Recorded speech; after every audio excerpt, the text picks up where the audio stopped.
Good afternoon, everyone. Again, my name is Brad Walter, and today we're going to be doing a little bit of a discussion about a constant speed propeller and how things are different when going from that fixed pitch propeller to then having to do some checks during our run up specifically on that constant speed propeller and what that does for us. All right, let's start off with exactly what a constant speed propeller is. Most of us probably started off in an aircraft with a fixed pitch propeller, so it probably either had a climb or a cruise propeller. So those blade angles are set, and there's no way to change them in flight. They're optimized for either that climb condition or a cruise condition.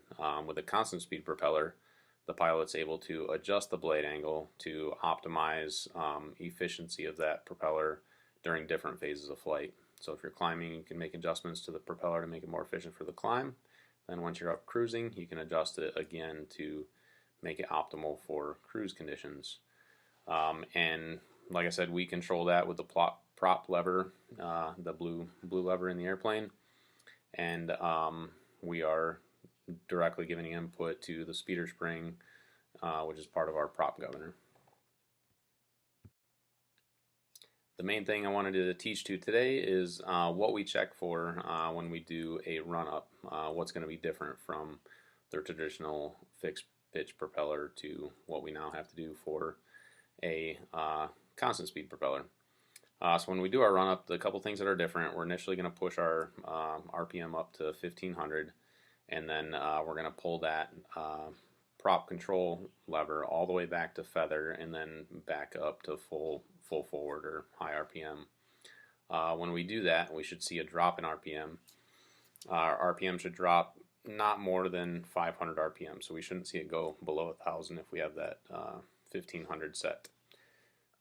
And one big thing that I wanted to point out during this check is we check for a couple things, right? We watch our RPM decrease, our manifold pressure will increase, and then we also look for a decrease in oil pressure.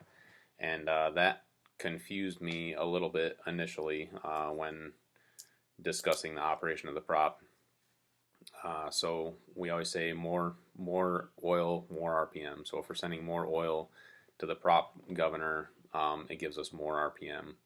Well, when we pull that lever back, we're feathering the propeller, so we should be pulling oil away from the prop governor.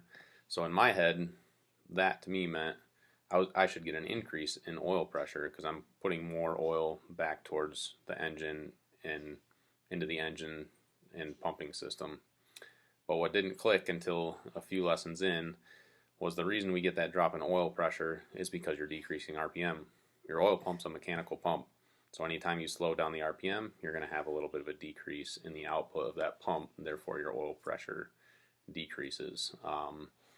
I actually talked to a couple of other instructors about it, and they couldn't really give me a good answer on why that decreased. And then just a little bit of further research, and we came up with the answer on just that mechanical pump's output decreases because our RPM decreases, and we see it recover. Then the next thing we check is the prop governor operation itself. So we'll pull back those prop levers until we get a little bit of a decrease in RPM, so that we can determine that the prop governor is controlling our RPM at this point. It's not just at maximum RPM. So we'll pull those back, decrease RPM to about 1800 RPM, and then we'll push up our throttles to get an increase in manifold pressure, and we should see that RPM initially go up a little bit and then come back down and stabilize back at whatever we set. So that's pretty much the basics of what's going to be different during your run-up.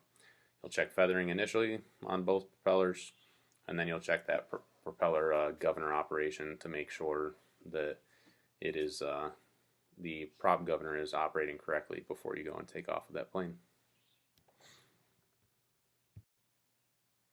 Big takeaway for me in this operation was for the instructor standpoint.